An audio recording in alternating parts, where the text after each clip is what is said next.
السلام علیکم، امید ہے آپ سب خیر و عافیت سے ہوں گے۔ تو آئیے آج کی آیتیں شروع کرتے ہیں۔ بسم اللہ الرحمن الرحیم، یا ایھا النبی قل لمن فی ایدیکم من الصلاۃ ان یعلم اللہ فی قلوبکم خیرا یؤتیکم خیرا مما اخذ منکم ویغفر لکم واللہ غفور رحیم۔ شروع اللہ کے نام سے جو بڑا مہربان نہایت رحم کرنے والا ہے۔ اے نبی صلی اللہ علیہ وسلم، کہہ دیجیے ان لوگوں سے جو آپ کے قبضے میں قیدی ہیں، اگر اللہ تمہارے دلوں میں کوئی بھلائی پائے گا تو جو کچھ تم سے لے لیا گیا ہے وہ اس سے بہتر تمہیں دے دے گا اور تمہیں بخش دے گا، اور اللہ بخشنے والا بہت رحم کرنے والا ہے۔ اس آیت کا مفہوم سمجھنے کے لیے پس منظر کے طور پر غزوہ بدر کے قیدیوں کے بارے میں دو باتیں ذہن میں رکھیں۔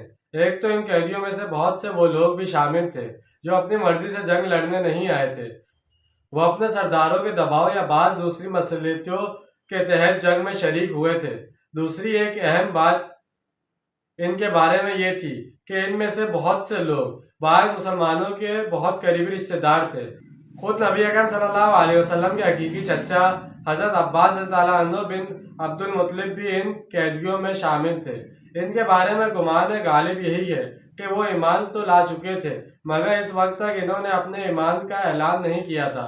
روایات میں ہے کہ حضرت عباس رضی اللہ عنہ جب رسیوں میں بندھے ہوئے تھے، ان کے بند بہت سخت تھے، وہ تکلیف کے باعث بار بار کرہاتے تو حضور صلی اللہ علیہ وسلم ان کی آواز سن کر بے چین ہو جاتے تھے، مگر قانون تو قانون ہے، لہٰذا آپ صلی اللہ علیہ وسلم نے ان کے لیے کسی رعایت کی خواہش کا اظہار نہیں فرمایا، مگر جب تک ان کی تکلیف طبیعت پر زیادہ گراں گزری تو آپ صلی اللہ علیہ وسلم نے حکم دیا کہ تمام قیدیوں کے بند ڈھیلے کر دیے جائیں۔ اسی طرح آپ صلی اللہ علیہ وسلم کے داماد ابو العاص بھی قید ہو کر آئے ہوئے تھے، اور جب آپ صلی اللہ علیہ وسلم کی بڑی صاحبزادی حضرت زینب رضی اللہ عنہ نے اپنے شوہر کو چھڑانے کے لیے اپنا ہار فدیے کے طور پر بھیجا جو ان کو حضرت خدیجہ رضی اللہ عنہ نے ان کی شادی کے موقع پر دیا تھا، تو حضور صلی اللہ علیہ وسلم کے لیے بڑی رنج امیز صورتحال پیدا ہو گئی۔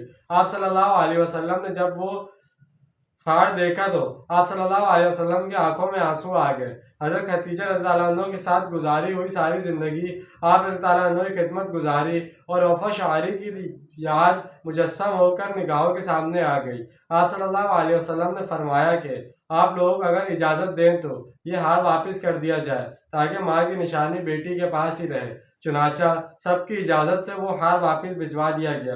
یوں قیدیوں کے ساتھ اکثر مہاجرین کے خونی رشتے تھے، اس لیے کہ یہ سب لوگ ایک ہی خاندان اور ایک ہی قبیلے سے تعلق رکھتے تھے۔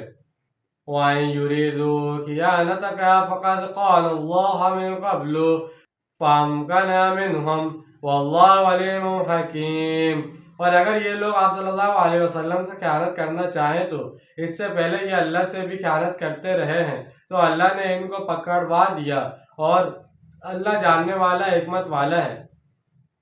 یعنی ان قیدیوں میں سے ایسے بھی ہوں گے جو آپ صلی اللہ علیہ وسلم جھوٹ بولیں گے، جھوٹے بہانے بنائیں گے، بیجا معاذتیں پیش کریں گے۔ تو ان کی اس نوعیت کی خیانتیں یہ اللہ سے بھی کرتے رہے ہیں، اور ان کے ایسے ہی کرتوتوں کی پاداش میں ان کو سزا دی گئی ہے کہ اب یہ لوگ آپ صلی اللہ علیہ وسلم کے قابو میں ہیں۔ اب اگلی آیت گویا اس سورہ مبارکہ کا حاصل کلام یعنی کنکلوژن آیت ہے۔ تو جیسے کہ آج ہم نے دو آیتوں کا ترجمہ و تفسیر بیان کی ہے، امید ہے آپ کو سمجھ میں آئے گا، پسند آیا ہوگا۔